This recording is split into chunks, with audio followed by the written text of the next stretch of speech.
I took in my homeless older sister, but she started trying to hit on my boyfriend. I wanted to kick her out, but she manipulated me into letting her stay, then did something unforgivable. I took in my homeless older sister 6 months ago, and as soon as she moved in, she started hitting on my boyfriend. I was always insecure about my hip dips, so when she'd see me in leggings or something tight, she'd ask my boyfriend if he ever noticed my hip dips, and would also ask me if I wanted to work out with her to improve my figure for him. When she saw that she got no reaction from him, she started lounging around in short shorts, and sometimes even bikinis if he was around, and I confronted her.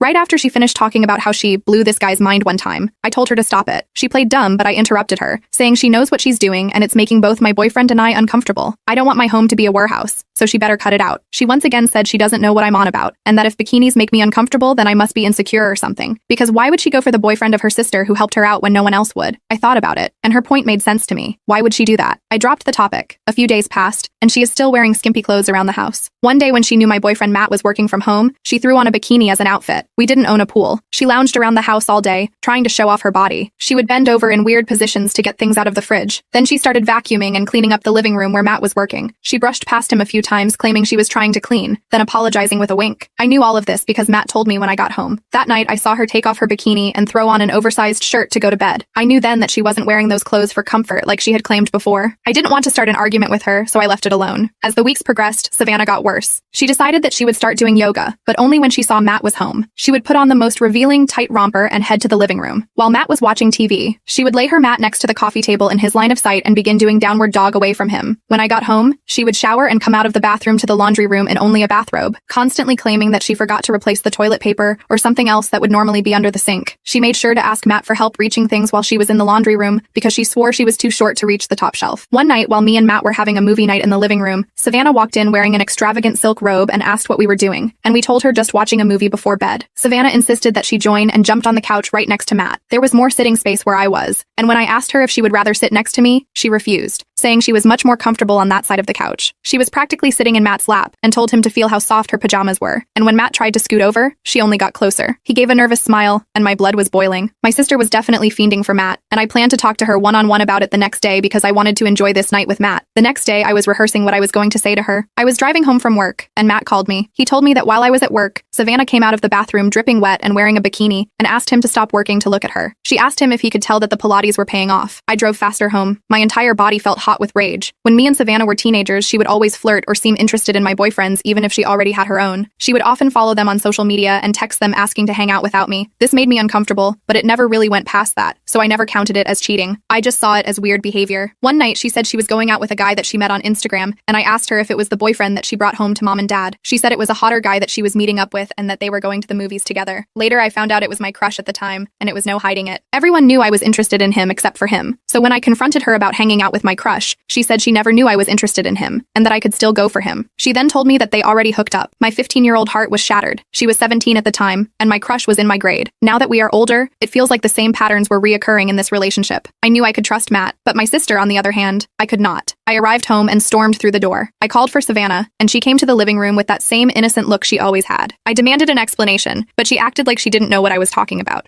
I told her that Matt told me about her coming out of the bathroom practically unclothed and trying to tempt him into looking at her. She said it was a misunderstanding and that she was just proud of her gains. I said that if that was the case, then she wouldn't be flirting with Matt constantly and wearing no clothes around him. She said that she never meant to come between them and kept apologizing. I told her she had to leave immediately. I was over it. I wanted her out of our house. I said she was always like this ever since we were younger. She started crying and begging to stay. She apologized for everything and said that she would do anything to stay. She said that she didn't have anywhere else to go. I began to feel bad about how I went off on her. I really was the only person left in her life. Both of our parents stopped talking to her after she turned 18, so she couldn't go back to their house.